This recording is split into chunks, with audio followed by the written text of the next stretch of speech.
So I welcome you to my presentation called Universities as Ritual Machines, Becoming Active Geographic Agents in the World Through 5 Steps. So first of all, that's a tentative title, because I couldn't have any other title that I could think of.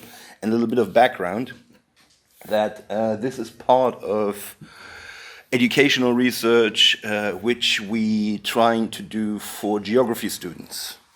And we played around with the idea of knowledge reduction. You have the research edge, the geography knowledge, and whatever your disciplinary specificity is. So how do you reduce it for a student that they can understand it without misrepresenting something or these types of things? And looking through the geography literature, we've played around with a little bit ideas. And we made this wonderful model here, which is currently in peer review and waiting to get published. And it's disciplinary awareness, progression, integration, all those wonderful pedagogical buzzwords. But then once we had that, my idea was like, well, why does this work? Why is this best practiced? Like, what is the underlying theory, ideas that makes this thing work in actually making good education? And what do we mean by good education here? So that's basically what this presentation is today. It's me trying to figure out what I'm doing. So here it's me articulating in front of you, trying to see those connections. And here I have to do an announcement in the beginning that I'm trying to sketch a map. And the map that I'm using is the notion, the concept, the universities as a ritual machine. So that's the analogy of the map. I'm not making a grand narrative because I can't. This is just me trying to understand and making sense of things. So I've a little bit of background more. I've written the extended abstract and sent it to my co-author, and he was like, "What the heck are you talking about?" So this is, once again, this idea here of tying these things together and articulating and thinking collectively out loud and trying to understand the sociology behind it. And the way that I've structured is, and I've subdivided it into 5 different parts. Starting off with the ontology of rituals, then seeing education as a ritualized site of cultural transmission, thinking about the universitas, meaning the unitary and the multiple, as keepers of Western traditions, Western logos, and the university as a cognitive heuristics, and how that is part of this complexity reduction and without using the essence of the actual ritual. And to get into this and bridge all of these massive things together, I tentatively use the analogy of a baker. What is a baker? What does a baker do? A baker follows a recipe. They use flour, they use water, they use salt, they use yeast, like the grams. They don't have to understand biochemistry. They don't have to understand all of these things. They just have to do the times, put it in your oven or for this minutes, and bread comes out. And for you to be aware of these things, that's the sort of disciplinary awareness, roughly, of how baking works. So if we look at the underlying theory of how I understand here the ontology of rituals, is that you have what Durkheim calls collective effervescence. These are things that get us excited, collective agency and all of the other things, that animates groups and things. And here Goffman talks about interaction rituals, and hence the ontology of rituals. Of, hello, good morning, how are you today? That's an interaction ritual. Of, it's polite, it's cultural norms and these types of things. Collins takes this idea further, and he talks about interaction ritual chains. And the example that he gives is, how do you get a smoking buddy? And he says, well, you go down smoking and you stand and talk. And you do it on Monday, on Tuesday, on Wednesday, and so on and so forth. So it's a chain action. It's a ritual that continues. So by that, your brain gives dopamine signals every time you have a cigarette, and then you associate that with that particular individual. Hence, that's your smoking buddy. So that's the interaction ritual chain of how that category arises. He then makes the link and say that what happens is if people break these interritual chains, there's discomfort, and there can be so much that it is outright violence, because people don't know what to do. They're now completely lost in these types of things. And here, understanding science and culture, science and higher education and university and stuff, as a form of conflict resolution. People don't have to be happy, but at least they're talking and they're not using violence, outright violence, in order to create these conflicts. And here, thinking about this in a sort of using here Michael de Lander's idea of assemblages as a society that is constantly in shape and moving and in motion, and because these rituals, they aren't fixed. They're always evolving, they're always morphing, they're always adapting. So he, maybe the baker, makes a brilliant recipe about Italian bread, and now suddenly that completely takes off, And a similar thing here. It's like, oh, this new thing is like absolutely wonderful. So that's the ontology of how I'm understanding rituals. So then linking this to geographic education is that it becomes a master-apprentice type of deal. Here you now have the master baker, who is now teaching the apprentice baker of how to do things. So there's a progression and scaffolding. You don't get to cook the wedding cake for the prince the first day you arrive at the work. You get to do the bread and, all these things that are simple. And similarly, in geography, you start off with what's the capital of France type of thing, and then you go higher.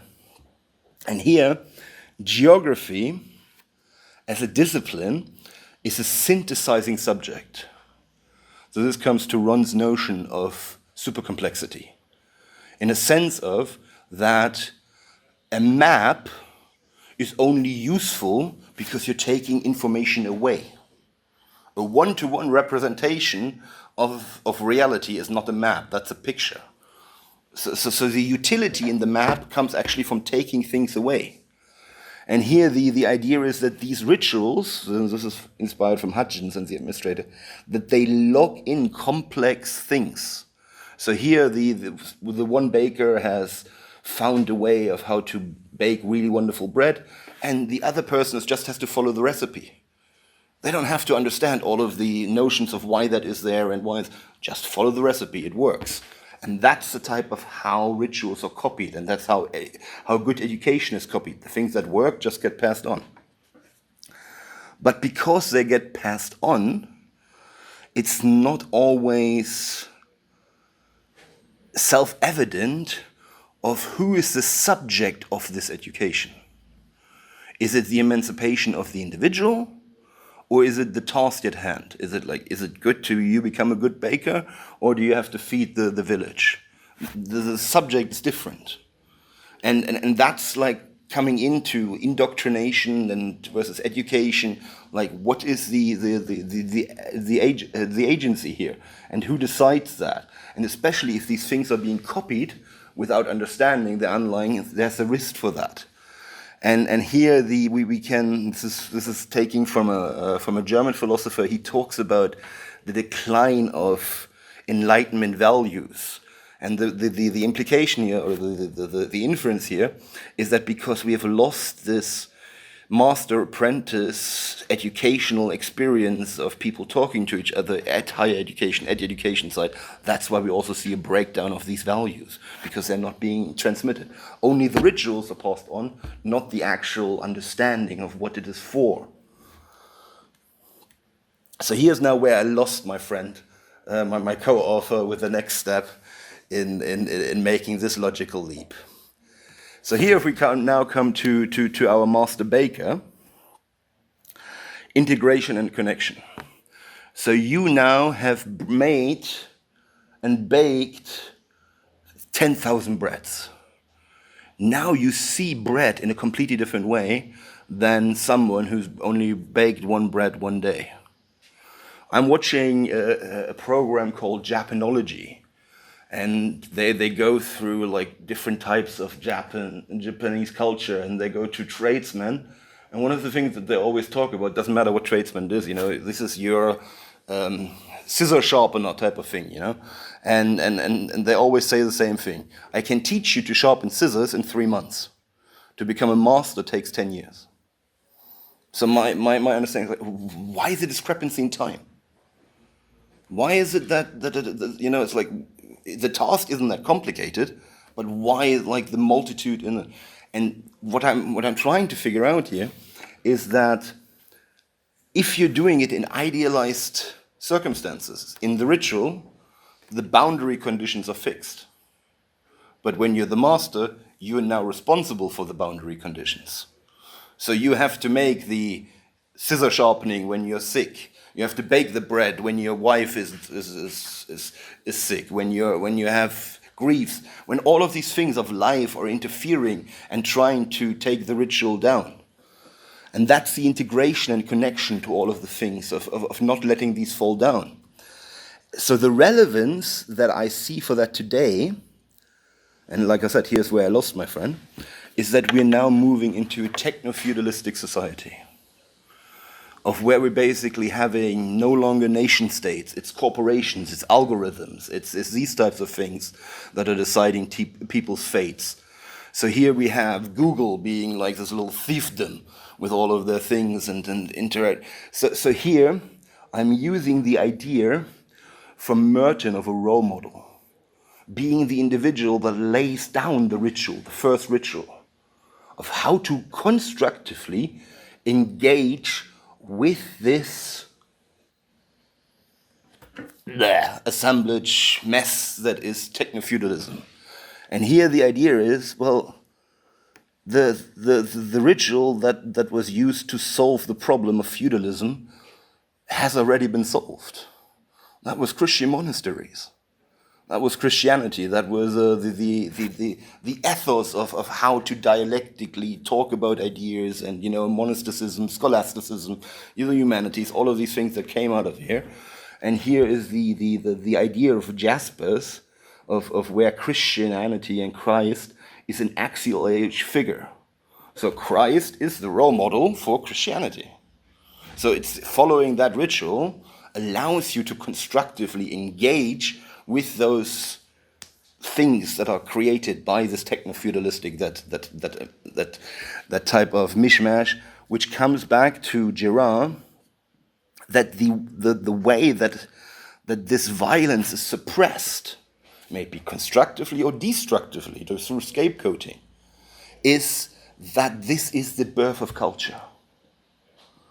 And here, taking the idea of like paradigm shift, that it's always the same quote-unquote ritual, it's always the baker teaching the apprentice, but it's now in a Roman Renaissance type of thing. Now it's the Egyptian baker, now it's the Scandinavian one. So there's these cultural differences, but it's the quote-unquote same thing, all of it.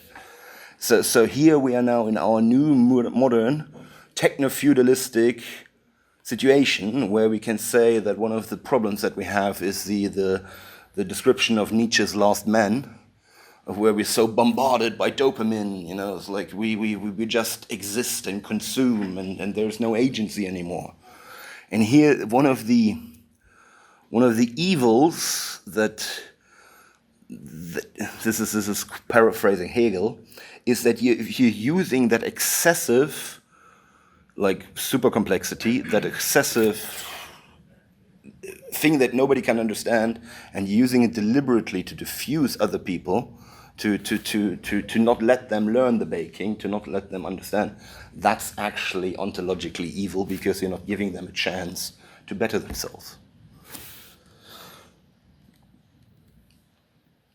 So here's where this comes back to a cognitive realistic, because what I've just explained to you is so complex that I'm basically talking in tongues here.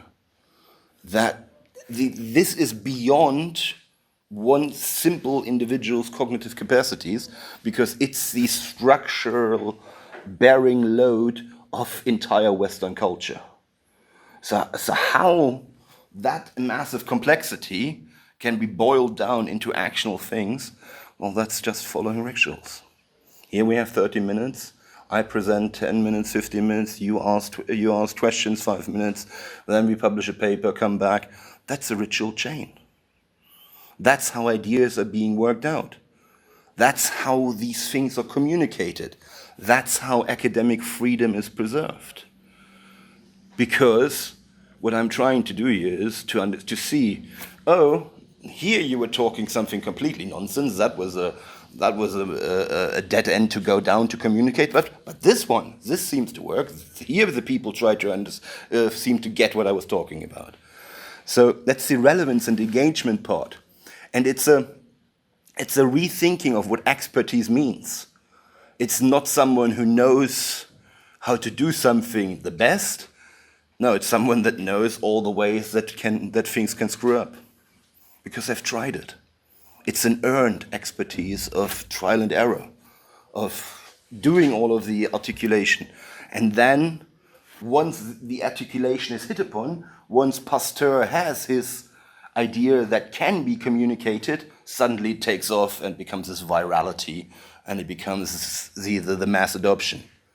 And here, one of the professors, he talks about the idea of Geobildung, of how can we as finite individuals with super complex problems like climate change, like techno-feudalism, all of these other things, how can we as active individuals work and live with other people that we don't understand, of where we have all these problems.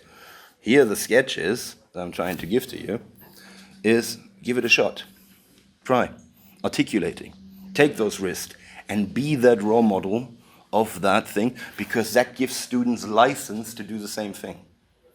It shows them, it models for them of what criticality is. Not in an abstract way, but in here, take those 400 grams of flour and put it in. So it's at the highest level of resolution.